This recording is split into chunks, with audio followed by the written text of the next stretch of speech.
Hello and welcome to Buffy and the Art of Story Season 6. If you love Buffy the Vampire Slayer and you love creating stories or just taking them apart to see how they work, you're at the right podcast. Today I'll be talking about Season 6, Episode 8, Tabula Rasa, where Willow tries another forgetting spell, and this time it affects everyone. I am Lisa M. Lilly, mystery and thriller author, story expert, and founder of writingasasecondcareer.com, where you can learn more about fiction writing, publishing, and book marketing. Along with a breakdown of Tabula Rasa, I'll talk about dialogue that's powerful because of what the characters don't say, themes and metaphors that work and sometimes don't in the episode and in Season 6 as a whole and why, and a very clear plot structure for Tabula Rasa in the first 3/4 of the episode that blurs a bit toward the end, but still hits all the right emotional notes. As always, there'll be no spoilers except to talk about foreshadowing, but I'll give you plenty of warning. Okay, let's dive into the Hellmouth. Tabula Rasa aired the first time on November 13, 2001. It was written by Rebecca Rand Kirshner and directed by David Grossman. It begins, as it should, with opening conflict, this time between Buffy and Spike. This doesn't relate to the main plot of the episode, but it does set off a very strong subplot for Buffy. Spike startles her in the graveyard where she's patrolling and asks if they can talk, and Buffy says, vocal cord-wise, yes. With each other, no. But Spike isn't letting it go. He says, we kissed, Buffy. And she responds, so? And he goes on, we kissed, all gone with the wind, with the rising music and the rising music. Buffy keeps walking away from him and says it was a spell. Great way to get in right at the start of the episode that Spike and Buffy kissed and that it happened due to a spell. So much information in that brief exchange that is also full of conflict. Now Spike tells her not to get all prim and proper on him. He says, quote, I know what kind of girl you really are, end quote. And I am never clear if he's saying that because she kissed him, because he's sure she's drawn to the danger or darkness, maybe going back to that night she enjoyed at least somewhat. That was sort of a date, out drinking whiskey with him. Or if it's a callback to the weight of the world when they were trying to wake Buffy up from her catatonic state and Spike hit her and said something like, when all is said and done, I wager the Slayer likes it rough. Hard to say, we don't know, but Buffy says she'll never ever touch him again. And then, of course, she does, because at 1 minute, 8 seconds, she pushes him out of the way of an attack. There are 2 vampires who are minions for a character who looks very much like a shark and is collecting loans. I looked this up, and his name is Teeth.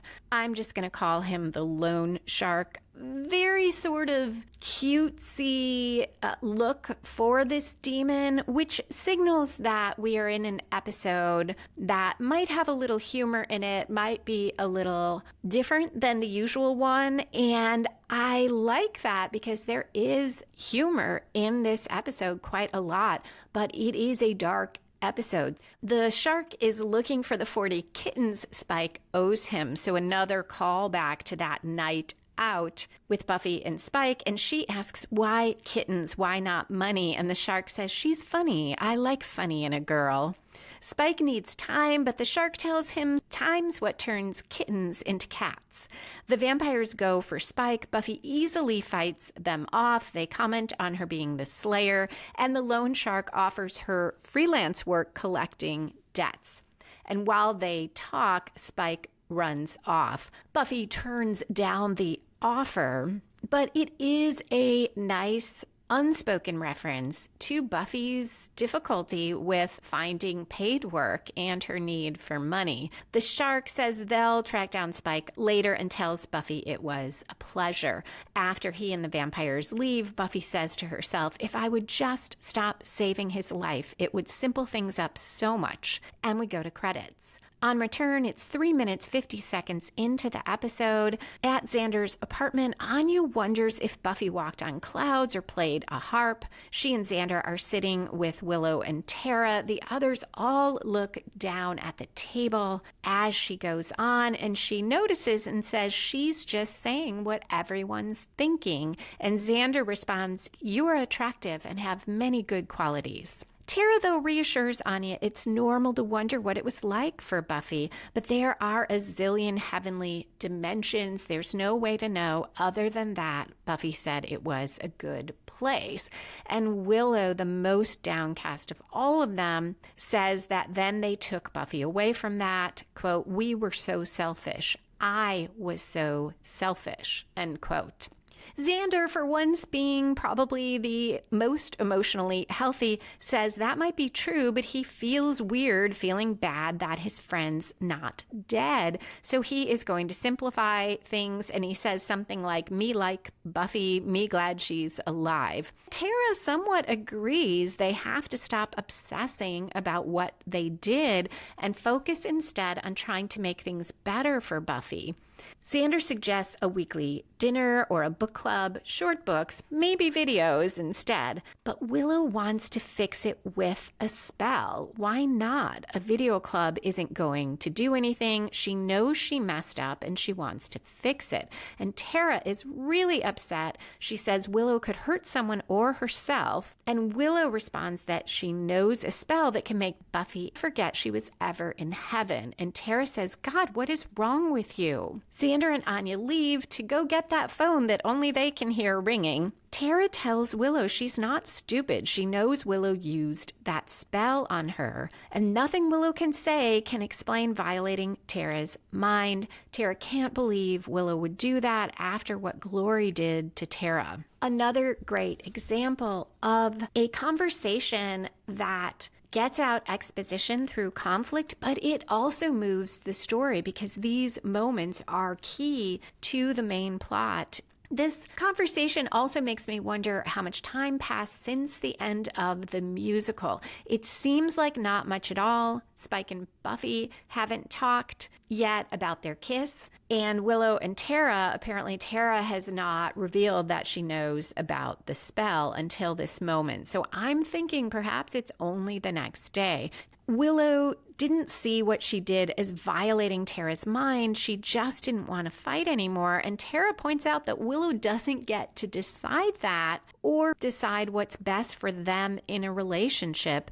And she goes on that when things get rough, Willow doesn't even consider other options now. She just does a spell. It's not good for her. It's not what magic's for. And when Willow argues she's helping people, Tara says it might have started that way, but now she's fixing things to her liking, including Tara. And Tara quietly says she's not sure this is going to work. Willow is stricken. She needs Tara. She doesn't need magic. She'll prove it. She won't do a spell for a month. And Tara tells her a week. Quote, go a week and then we'll see, end quote. So we're about 8 minutes through here. This is far past 10% through the episode. And 10% is usually where we see a story spark or inciting incident that sets the main plot rolling. It's there in almost every story, film, TV episode, book, or it's sooner. And I think that here it was very subtle. If you go back,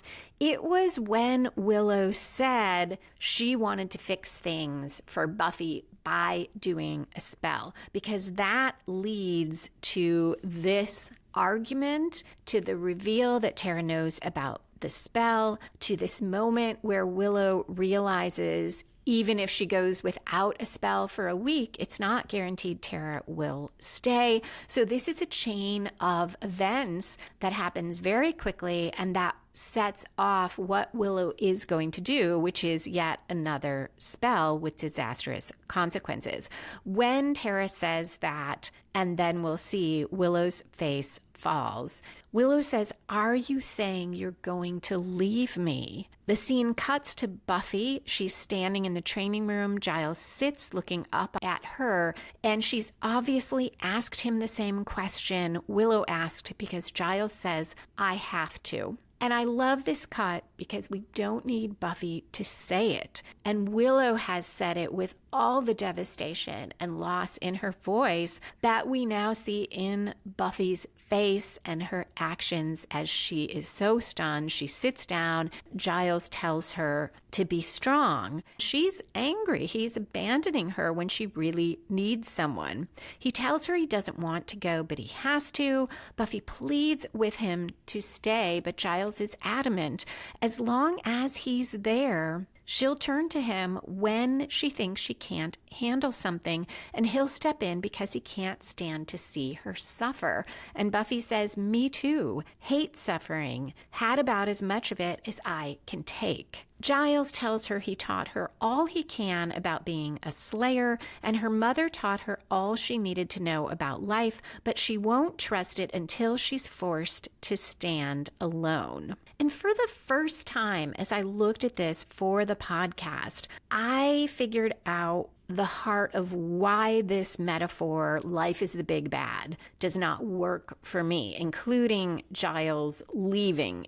His leaving is kind of the poster child for what doesn't work about that theme for the season, because it's not a metaphor, and that's part of the problem. So if you go back to Buffy the Vampire Slayer in high school, Buffy has to act as an adult in that. She is forced to be the one to fight the forces of evil and take on a protector role that our culture normally does not expect of a 15-year-old. But it worked because it was metaphor. The vampires, the demons, everything Buffy faced was a metaphor for dealing with adolescence, for getting through high school. Her duty as a slayer was magical, and it was a metaphor for being forced essentially to grow up. So that worked, and I could enjoy following Buffy on this metaphorical journey. But in season 6, the life is the big bad, the problem is that, life is the big bad. It's not metaphor. We've got Joyce's death and Buffy's money problems, her need to care for her teenage sister when Buffy's only 20 years old, and to somehow earn a living when she already has to fight vampires and demons, which makes it next to impossible for her to hold a job. All of these things are not metaphors. They are real life issues. Having Giles leave her and tell her something like, "Oh, well, your mother taught you all you need to know about life" at 20 years old, and him believing, because I believe the character believes it, that what Buffy needs is just to have to stand on her own to manage a household, pay the bills, raise a daughter. Yeah, he did give her that check, but she still has to do all these things. And that's before you even get to that she sacrificed herself to save the world and her sister, and then got pulled out of heaven, and now she is depressed. Even before we get to that, no caring parent or person in the parent role like Giles would say, "Hey, what you need is just no support or help from me, other than some advice on the phone, maybe. You should just stand on your own." I know I talked about that last time, but this is where it really hit me why the lack of metaphor causes so many issues with this season, and specifically with Giles leaving. And on that note, Buffy can't believe he's leaving when he knows where she has been. And he tells her now more than ever, the temptation to give up will be overwhelming. She promises she won't give up, but he is determined, and Buffy tells him he's wrong and leaves. And leaving is a theme in this episode. We have Tara contemplating leaving Willow, Giles leaving Buffy. Buffy leaves the room at the end of a scene. Often what happens at the beginning or end of a scene tells you a lot about what the story is about. Now Dawn and Tara are ready to leave for a meeting at the Magic Box, and they call upstairs for Willow, but she's still wrapped in a towel with another one around her hair. Dawn tells her to hurry, quote, "You don't want to miss the lowdown on our latest featured creature," end quote, which brought me back to my childhood when I used to watch a show called Creature Features. I can remember the music. It was a staple of my watching horror with my brothers, and it was on the local TV channel WGN. I didn't imagine that Joss Whedon or the other creators would know that until I looked on Wikipedia, which said that Creature Features is a generic title for a genre of horror TV format shows broadcast on local American television stations throughout the 60s, 70s, and 80s. What they would do was play classic and cult horror movies from the 30s and 50s and sometimes 60s, including Dracula, Frankenstein, and others like that. And when I looked up the affiliates, there was WGN in Chicago. Certainly the beginning of my love for horror, and it confirmed that it did play sometimes on Saturday afternoons or early Saturday evenings. So I have to tell my brothers this. They were sure it was at 10 at night, and I know my mother did not let me stay up that late, even on weekends when I was in grade school. Back to Buffy. At 11 minutes 9 seconds, Tara and Dawn left. Willow magically becomes fully dressed, and she looks really cute in cuffed jeans, kind of hip jewelry. Her hair looks perfect, and it makes me think how different she looks, very stylish, from the old Willow, our sort of nerdy Willow from high school.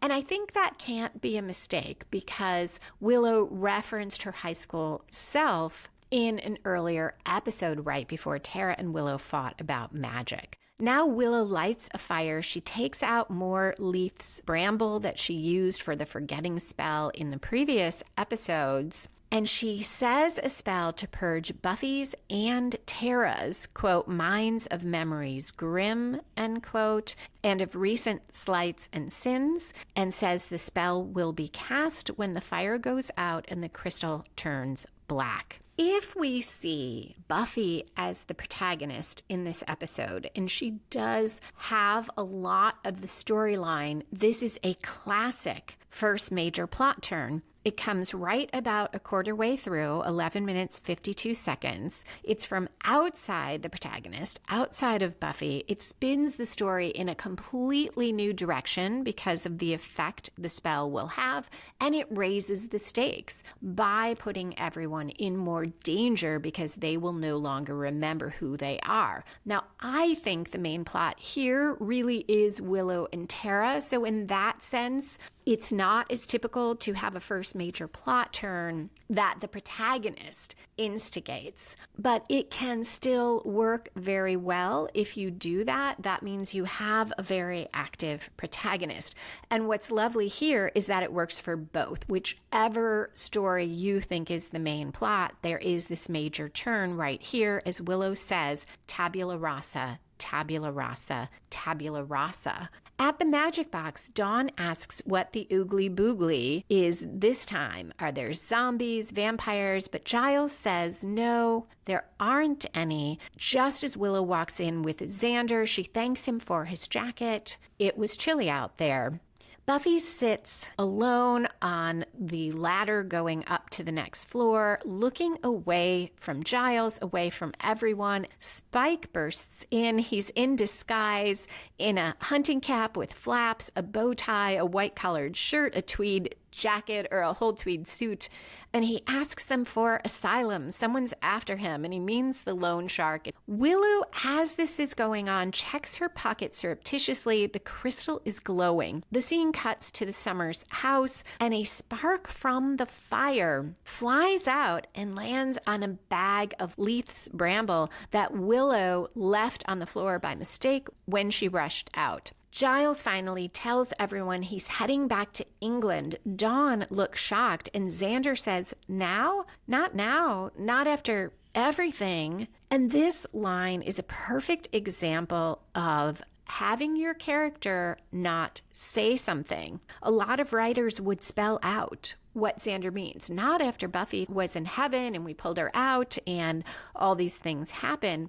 And it's so much better not to say that. One, we don't need the repetition. Anya, in the beginning of the episode, speculated about where Buffy was. So we know where Buffy was. We don't need Xander to say it. Also, this tells us how emotionally charged this is for Buffy's friends. Xander can't even bring himself to say the words. It's not now, not after everything. Now, Anya asks, is Giles leaving for real this time? Because she's thinking about the shop, and it's not that she doesn't want him around, but she does want to manage it on her own. Buffy breaks in, she can't do this, and she starts to leave. So once again, that leaving theme here, and Willow calls after her. She's so sorry. And Buffy turns around and tells them everyone's sorry. She knows they want to help, but it's too much. She can't take it. If they understood how she feels being back, and Buffy says, it's like I'm dying in. And then at 14 minutes, 30 seconds, she slumps to the floor. Another moment of Buffy not quite completing that thought. And as the audience, we complete it for her. She's dying inside. And that too is more powerful because it makes your audience do a little bit of the work.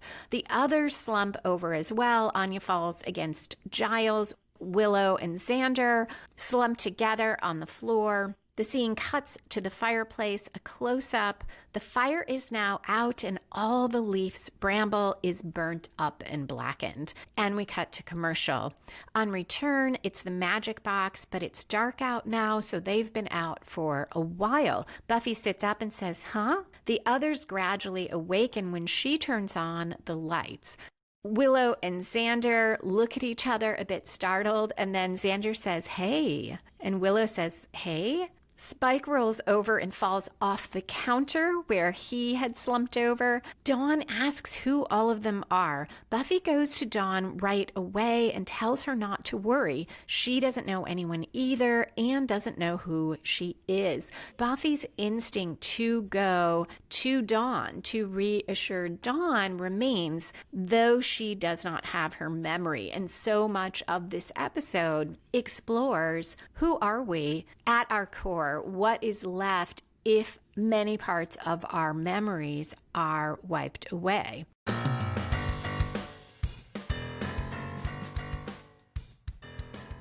My latest novel, The Forgotten Man, a Q.C. Davis mystery, is now in the hands of my proofreader. I don't have a date for when the pre-order will be available because I'm recording this episode pretty well in advance. You'll be able to find it at lisalily.com/forgottenman. And here is the book jacket cover. Her sister's unsolved murder has haunted her whole life. Will investigating it after all these years bring her peace or make her the next victim?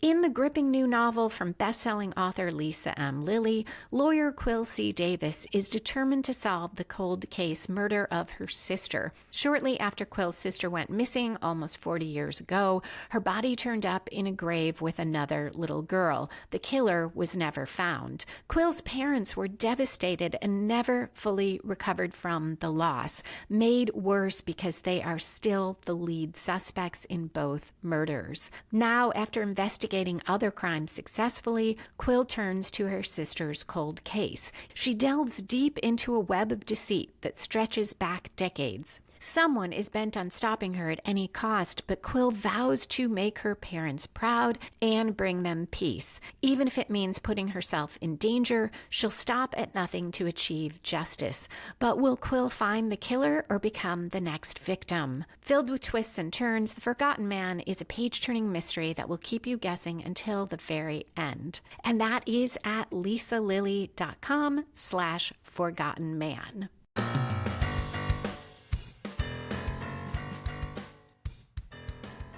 Willow now asks Xander why he was all hey when he doesn't know her, and he responds, well, she's a girl. Xander is the most panicked. Giles asks if anyone remembers anything, and he wonders if they all got drunk and they're in a blackout. But Anya doesn't see any booze, and Dawn doesn't think she drinks. Buffy reassures them all. No one looks hurt or looks, quote, hatchety murdery, end quote, so they are probably safe here. Willow notices the books and the supplies and finds them weird, but Tara's excited that it's a real magic shop. Giles scoffs at magic. It's all balderdash and chicanery. Buffy reassures Dawn they'll take care of each other. And when Giles finishes one of his lines with saying they'll all be, quote, right as rain, end quote, Spike says, oh, listen to Mary Poppins. He's got his crust all stiff and upper with that Nancy boy accent. You Englishmen are always so bloody hell. Sodding, bliming, shagging, knickers, bollocks. Oh, God, I'm English. And Giles says, welcome to the Nancy tribe. Spike wonders if they might be related, and Anya says there is a ruggedly handsome resemblance. A little bit of foreshadowing for what will happen between her and Giles, and it makes Giles smile. And he says to Spike, and you do inspire a particular feeling of familiarity and disappointment. Older brother? And Spike says, father, oh God, how I must hate you. This is a fun commentary on the nature of family.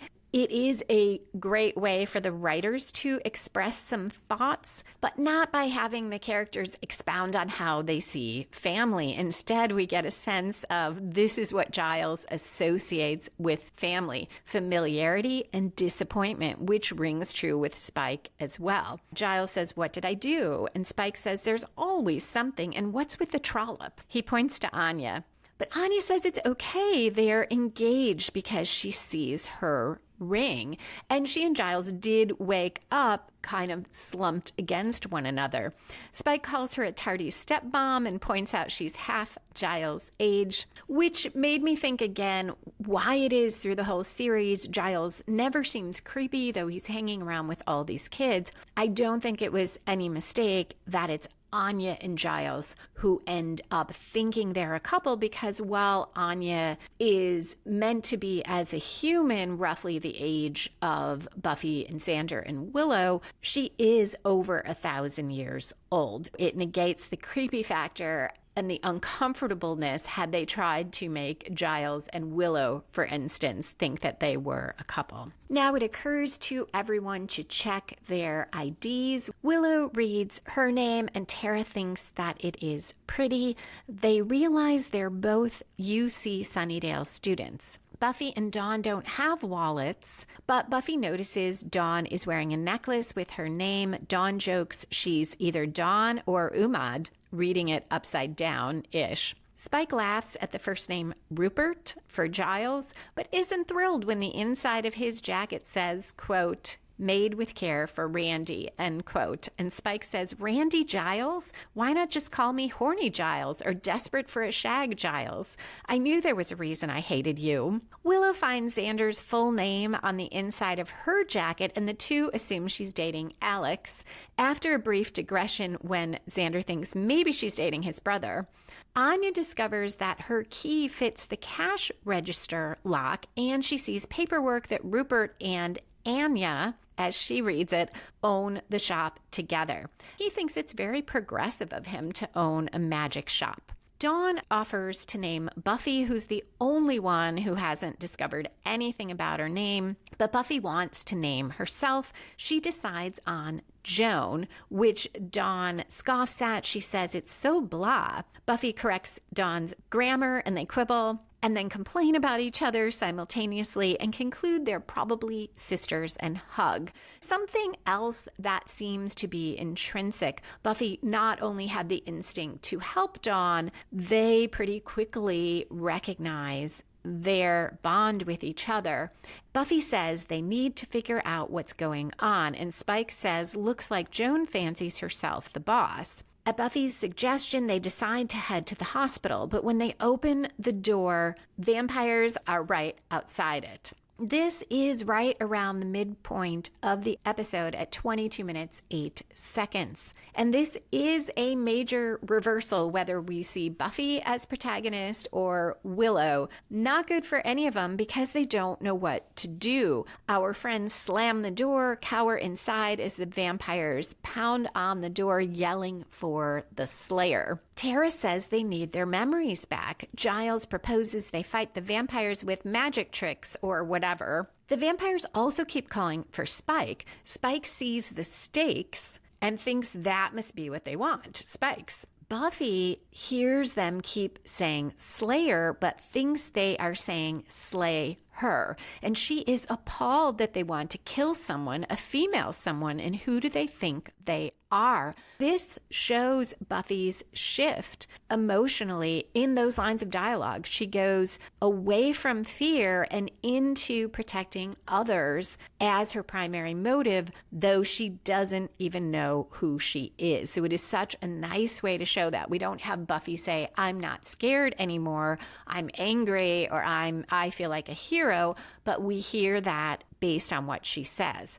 Willow and Xander went off earlier to look for other exits, and they come back, tell the group there's a basement trap door leading to some tunnels. The group starts to rush there, but the vampires burst in. One of them grabs Spike, not impressed when Spike throws the stakes at his feet. Another vampire grabs Buffy. She's yelling, and the vamp says Spike owes them. Buffy breaks away and takes on the vampire grabbing Spike, saying, hey, stay away from Randy. She eventually stakes the vamp. She doesn't quite know what she did, quote, but it was cool, end quote. And she looks so thrilled. This reminds me of the Buffy bot, where I talked about in season 5 how the Buffy bot is programmed this way. She enjoys slaying, and she doesn't have any of the history or the conflicts or the sense of it being a burden that Buffy has. The bot takes joy in it, and here we see Buffy, when you strip away the memories of all the hard things, does enjoy being the Slayer. And it's kind of fun to see that again. At 24 minutes, 13 seconds, the other vampire takes off after saying he'll be back and not alone. This is a little past the midpoint, but Buffy made a commitment here too, the commitment to protect others. She didn't break away from the vamp and run off. She jumped in to protect Spike. And now she says, I think I know why Joan's the boss. I'm like a superhero or something. So using both a reversal and then a commitment can really keep your story moving. And whichever you use, or if you use both at the midpoint, it will drive the rest of the story forward. And that's why it's so important that at that midpoint, you write a strong commitment or a strong reversal or both, because without it, especially long stories like novels or movies tend to sag a bit and lose momentum, where here there is plenty of that. Outside, the lone shark paces, trying to decide what to do next. He is not happy about his vampires being killed, but he tells the remaining vamp that the humans will turn on him eventually, meaning Spike. Buffy hears that. She tells the others to leave by the tunnels. The vampires seem to want Randy, and she and Randy are strong, so they'll run and distract the vampires. Anya, though, says she has to protect the cash register and do some spells. First, she went to that cash register to try her key. Now she's going to protect it, so that has stuck with her. And Giles says magic might help. It's worth a shot. He will stay with Anya, also a protector. He gives Spike an awkward hug and calls him son before Spike and Buffy leave. They run out the front door. Vampires follow them, as does the shark. In the fight, though, Spike vamps out. He doesn't realize that happened to him, but he does discover he is a great fighter, and he thinks he's a superhero too, and is puzzled when Buffy runs from him. And we cut to commercial. On return, Spike continues fighting without Buffy. The scene cuts to the others climbing down into the tunnels. Willow and Tara start noticing some chemistry between them, but a vampire confronts everyone and they all run. The scene cuts to Giles and Anya. She says it must be nice for them owning the shop together, but Giles, off to one side, finds the one way ticket to London in his inner jacket pocket. Back when tickets were paper. He doesn't say anything about finding it. He just asks where should they start, and Anya brings him a book and says this is the one to use for spells based on her intuition, which she thinks she ought to trust, being a, quote, natural at the supernatural, end quote. Giles points out he's a magic shop owner too, but her intuition tells her he's less of the magic guy and more of the paperwork type. Anya reads a spell at random and a bunny appears and she screams. Her fear of bunnies so deep doesn't matter that she doesn't have her memories. And that's an interesting comment on the theme of who we are. Our fears, at least in this universe, are kind of hardwired in. Another emotional bond that survives is Spike and Buffy, at least as far as working together. And of course, Willow and Tara being drawn to one another. Giles might be an exception because of his suspicion of magic. I do see that as perhaps Giles is at heart a logical, thoughtful person. And if you take away his knowledge of magic, logic would lead him to believe what he does, that it's all fakery, and he seems like he would be someone who would feel like he was too smart to be taken in by something like that. But we'll see that Giles' affinity for magic does eventually come through. At 27 minutes 56 seconds, Buffy throws Spike to the ground. She's on top of him, pinning him, and he doesn't know why, and she tells him he's a vampire. He doesn't buy it, and she says, quote, check the lumpies and the teeth, end quote. For whatever reason, the check the lumpies line has always bugged me. It doesn't feel like Buffy, and I know she's not herself here, but I feel like she would say something more clever than that. Now she says, I kill your kind. And Spike says, and I bite yours. But he's puzzled because he doesn't want to bite Buffy. And he tries to sort out why he's fighting other vampires. And here the show takes a little swipe at Angel. And Spike says, I must be a noble vampire, a good guy, on a mission of redemption. I help the helpless. I'm a vampire with a soul. And Buffy says, a vampire with a soul? Oh my God, how lame is that? Fun because we could wonder, is there on some level Buffy's resentment of Angel and perhaps his elevated view of himself as a vampire with a soul on a mission? And after all, that mission we saw in I Will Remember You, though Buffy doesn't remember it, led him to sacrifice a life with Buffy. So maybe somewhere that is in her mind. Back at the magic box, Giles suggests trying a different book. By now they are surrounded by bunnies, but Anya's determined that the book that made these bunnies will send them back. When we cut back to Spike, he is pacing, philosophizing at length about how inspirational it is that he and Buffy work together, how much trust it takes, and Spike says, no thought of me biting you, no thought of you staking me, and Buffy, as a group of vampires approaches in the background, says, depends on how long you keep on yapping. So now we get to her annoyance with Spike, also perhaps hardwired in. At 29 minutes 30 seconds, the others are hiding in the tunnels. Willow and Tara sit close as they cower from the vampire. In the magic box, Giles and Anya's argument has escalated. He wants her to be sensible. There are green clouds above them and lightning striking and tons of bunnies everywhere. Anya stands on a table to get away from them, and they bicker and argue. Giles and Anya, not Anya and the bunnies.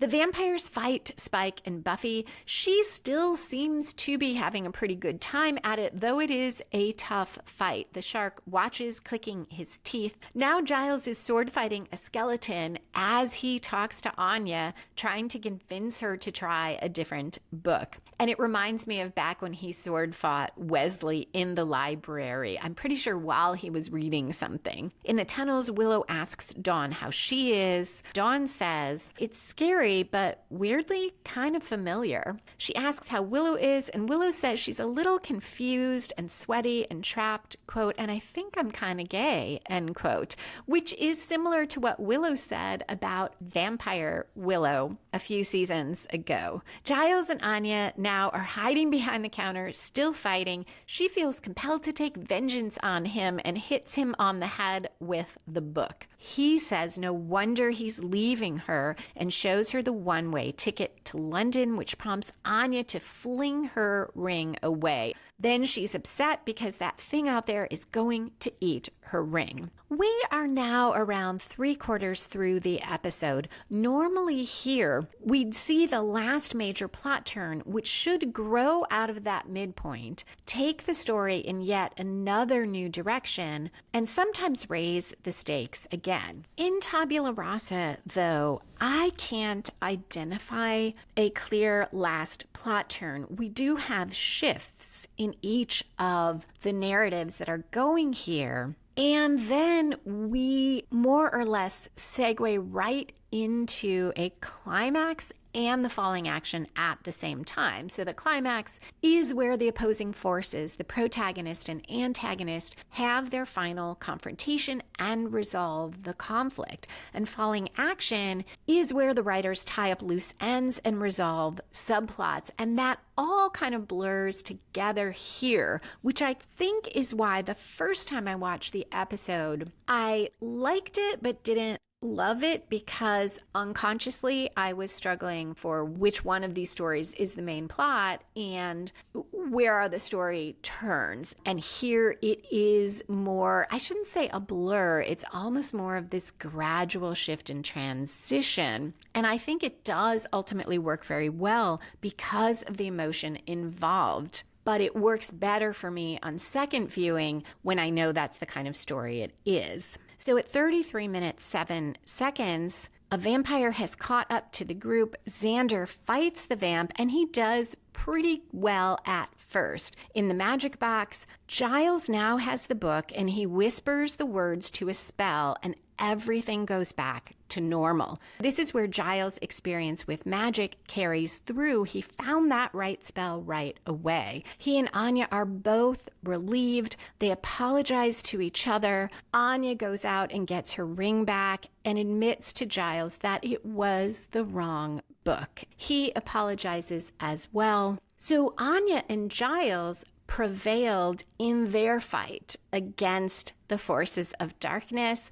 And now in their falling action, something really interesting happens because she asks him, please don't leave her. He says he won't, and they kiss. At 34 minutes, 37 seconds, the scene cuts to a vampire lunging for Tara and Willow. They fall to the ground. Willow's on top of Tara, and that crystal falls out of Willow's pocket as they are almost embracing. Xander yells out to distract the vampire, keeps on fighting. Dawn throws him a stake. Or I should say she throws Alex a stake because they have all been calling him Alex the whole time. And he dusts the vampire. Xander seems like a better fighter here. Over the years, he has certainly gotten better at fighting, but perhaps without his memories of insecurities and past failures, Xander is more capable. Willow and Tara are about to kiss, but Xander, not seeing it, steps on the crystal and crushes it. Green light flashes,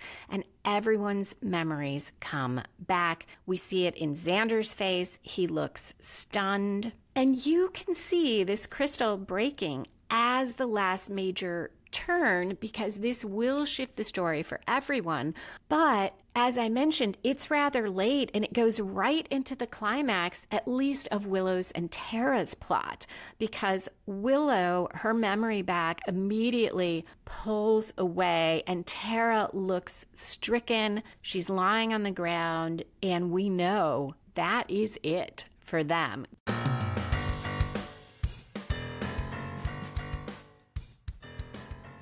If you've been wanting to write a novel but don't know how to get started, or you've begun one but aren't sure what to do next or how to fit the time to write an entire novel into your life, you are not alone. The length and scope of a novel and the time commitment to get it done can feel overwhelming. If that's where you're at, you might find my book on novel writing helpful. It's The One-Year Novelist, a week-by-week guide to writing your novel in 1 year by L.M. Lilly. It breaks down writing a novel into manageable parts. It includes ways to fit that into your schedule, whether you are someone who has regular hours so that you can work at the same time every day or every week, or if you have to fit your writing in small bursts here and there. The plan of the book is designed to work regardless and to ensure that you stay motivated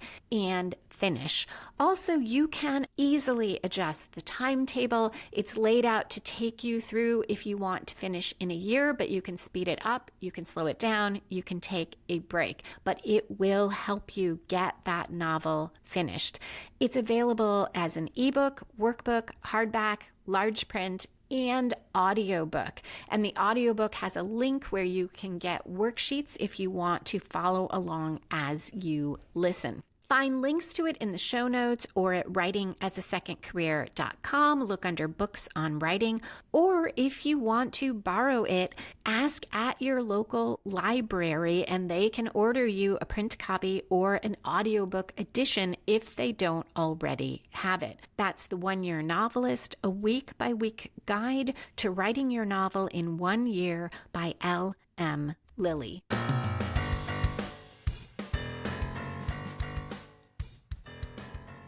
Great acting by Amber Benson and Allison Hannigan there. So much in their expressions. And I'm sure that is also attributable to the director. This is the best example of the characters not saying anything. I feel like many writers would have had them have an argument there or say, Willow, how could you do that again? But instead, they don't say a word. It is all in their actions, in their expressions, and we as the audience do the work and infer what's happening. Inside the magic box, Anya, startled, opens her eyes as she and Giles kiss, and we cut away. We don't see them have that conversation, but we know by the way she opens her eyes that they've both just gotten their memories back. Buffy is almost gleeful as she fights the vampires, and she says, "Don't mess with Joan,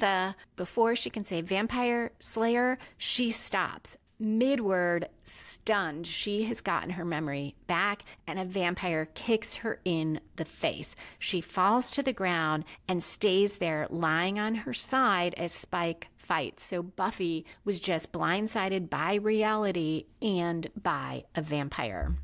We are at the climax, which quickly segues into falling action for the rest of the story and the subplots. At 36 minutes, 10 seconds, Tara stands and looks down at Willow. And this is their final face-to-face moment. As with the earlier moment, it is all in their expressions and their posture, and it is heartbreaking. Xander notices the broken crystal, and he and Dawn look at Willow, who looks stricken. Tara avoids Willow's gaze, and Willow follows slowly after Xander. Tara, behind them, starts to cry. In the magic box, Giles sweeps the floor, his back to Anya as she scrubs a table. They are not looking at each other, and Giles says, "Well, this place certainly needs a good tidying. And Anya says, oh, yes, yes, yes. And that last desperate yes tells us so much about how they both feel. No dialogue about how appalled they are, how disturbing it was. We see it all in the way they are focused on cleaning and are just going to talk only about that and nothing else. Buffy lies on the ground as if still in pain, curled on her side. And now we're going to wrap up that lone shark plot and reach a climax for the Buffy-Spike interaction for the episode. Spike stakes the last two vampires, and the lone shark approaches, tells Spike he's an odd duck, fighting his own kind, palling around with the Slayer and that suit. And he tells Spike not to worry about the debt, but Spike insists he'll pay. The shark leaves. Spike offers Buffy a hand to help her up, but she ignores it, gets up on her own, and when he asks if she's all right, she walks right past him and off into the night, and Spike sighs. I see that as the climax of their arc, which began with him saying, "Can we talk?" But there is another moment that you could see as the climax. We'll get to that. Or it could be part of falling action. At 38 minutes, 19 seconds, there's a live band at the Bronze. The singer-songwriter, she sings Goodbye to You. The lyrics throughout are so appropriate and add to the heartbreak of all of this. Buffy sits at the bar alone, staring straight ahead. The song lyrics are, quote, "feels like I'm starting all over again," end quote. And we cut to Tara packing her clothes into a box during the chorus, "Goodbye to You." Willow sits on the floor in an adjoining dressing area, her hands on her knees. Again, not looking at each other. They are not going to be face to face again. So this is their falling action. Then we see Giles on the plane, alone, looking sad. Back to Willow, who's near tears, staring at the floor, and then back to the Bronze. Spike approaches Buffy. She's sitting at the bar, staring straight ahead. She looks at Spike and then deliberately looks away, and he stalks off. As the lyrics say, quote, "I want you, but I'm not giving in this time," end quote. And right then we cut to Tara carrying a box of her things out of the house. Dawn stands, her arms crossed on the porch. Tara reaches out a hand, but Dawn, angry, runs inside and upstairs. We go back to Giles for an instant on the plane, and then to the Bronze. Under the stairs, Buffy and Spike are standing and kissing, and we go to credits. And the more I think of it, that kiss, I think that is the climax of the Buffy Spike. I'll call it a subplot because we started talking about he wants to talk about the kiss, and now they are kissing. And it brings to mind something I forgot to mention from the DVD commentary by Joss Whedon on the musical episode. He said, when people stop talking, they start communicating. And he saw Once More with Feeling as a companion episode to Hush, where the characters could not talk. So you had much movement in season arcs there, and particularly relationships where the characters couldn't talk. Willow and Tara getting together, Buffy and Riley finally kissing, finally learning about each other. And then in the musical, when people can't talk, they're forced to sing, they tell the truth. Buffy does not talk to Spike when he offers his hand to help her up. She turns away from him at the bar. They are not talking, but she's communicating. And then at the end, again, not talking, but they are kissing. That is it for the episode, other than foreshadowing, which includes spoilers. If you find the way I break down story structure helpful and want to try it for your own writing, you can download free story structure worksheets at writingasasecondcareer.com/worksheets. If you're not staying for foreshadowing and spoilers, thank you so much for listening, and a special thank you to patrons who support the show. Come back in 2 weeks for Season 6, Episode 9, Smashed, where Willow has some magical success. The trio breaks into a museum, and Spike makes a discovery about his chip.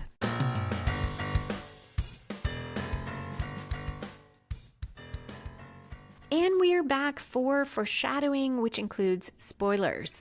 When Spike says to Buffy, "I know what kind of girl you really are," this line tells us this between Buffy and Spike is not going to be a romance or a love story. It is going to be a darker story. And this begins what I see as a different Spike, where before I saw Spike's arc in season 4 and 5 as first the chip and then his love for Buffy propel him in a certain direction, but he gradually starts making different choices voluntarily because of those two things and moves more and more, first acting more like a good guy, where he says, "I'm a superhero too." In this episode, he acts more and more like someone who does want to save people, protect them. I see him as going through this gradual arc where he genuinely wants to do the right thing, though he is fighting,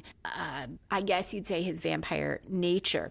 But instead here, we're going to see the writers take it in a direction where now that Buffy has kissed him, now that their relationship moves in that direction, instead of continuing to become a better person, Spike will try to drag Buffy into the darkness with him, try to isolate her from her friends, and Buffy will have a lot of shame and guilt over this relationship.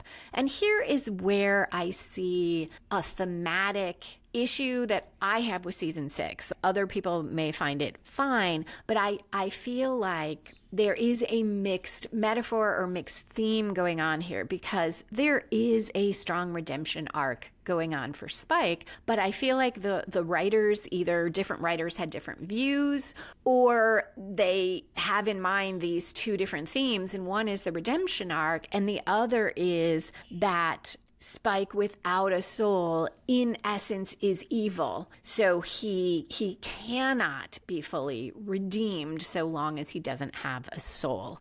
So we get all these efforts by the writers to show that Spike is awful and evil and make the arc be Buffy being drawn to someone who is awful and evil, and how she starts to forget that about him. There is an interview with James Marsters that I will try to find the link for and post with Michael Rosenbaum. It's over an hour, but in it he talks about how Joss Whedon initially planned for Spike to only be on the show briefly, and that was because Whedon saw vampires as a metaphor for the problems of adolescence, so they were to be overcome, and Whedon was angry that the network and the fans liked Spike's character so much, liked the way James Marsters played him, because he didn't want this to be a Buffy falls for another sexy vampire.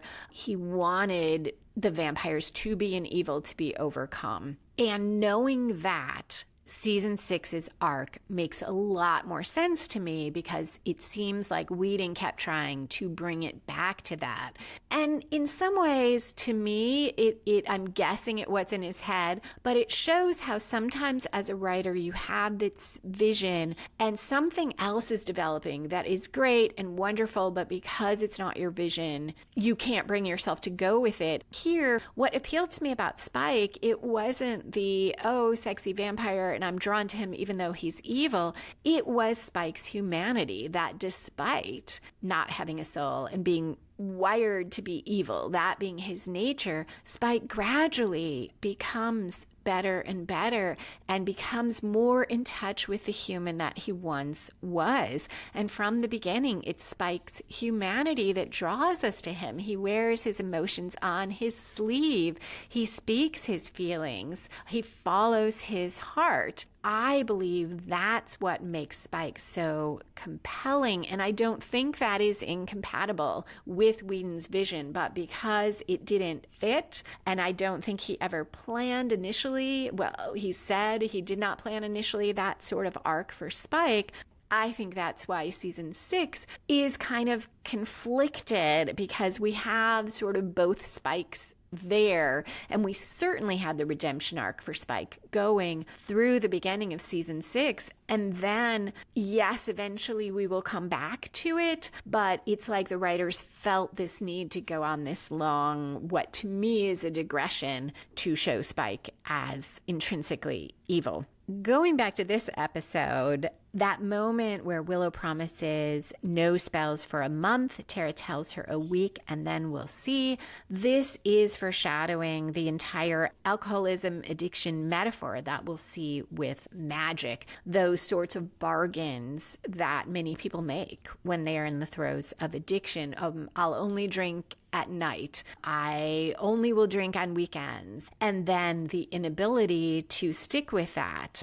There are definitely some issues with magic as addiction, as a metaphor. I won't try to go into them now. I just remember there were places where I felt that didn't fit, but I'll wait till we get there. And last thing from this episode, I always notice that moment when Tara is walking out, reaches out to Dawn, Dawn runs away. It too is heartbreaking. It adds to the pain of all of this. But for the first time, I thought about how much of Dawn's sadness and loneliness in this season is because Tara is gone. I'm not saying it's Tara's fault, but Tara being there in the house most likely added some comfort for Dawn. We'll see later. Tara is the one, though she doesn't live there, who stays overnight with Dawn when nobody comes home. Tara is the one who probably would have tried to say to Dawn, look, I know you feel bad. One, she would have recognized how bad Dawn felt, and she might have tried to say, look, Buffy is going through something. It isn't about you. And it's not that Tara can't do that when she's not living there, but it's obviously going to be much harder for her. She's not there every day. And I feel like if she were, perhaps she would have seen more what was happening and be able to intervene. Having Tara leave then is a great development in the sense of for conflict and drama for the season, because it is not just about her and Willow. It's about the loss of Tara causing even more disconnection and isolation between Buffy and Dawn, Buffy and her other friends, and loneliness for Dawn. Now that I've made you excited about the cheery stuff to come, I will end this episode. Thank you again for listening. Come back in 2 weeks for Smashed, where Willow brings Amy back, something changes with Spike's chip, and the trio uses a freeze ray. If you enjoyed this episode of Buffy and the Art of Story, please rate or review it wherever you listen to podcasts. Tell a friend about it or share it on social media. You can find back episodes of the podcast on YouTube or at lisalilly.com, where you can also find my mysteries and thrillers and the Buffy and the Art of Story books. If you'd like to connect or share your thoughts about Buffy, you can find me on Twitter or Instagram at Lisa M. Lilly, that's LISALILLY, or email me at buffystorypod@gmail.com. Music for this episode was written and performed by Robert Newcastle. Buffy and the Art of Story is a production of Spiny Woman, LLC, copyright 2023. All rights reserved.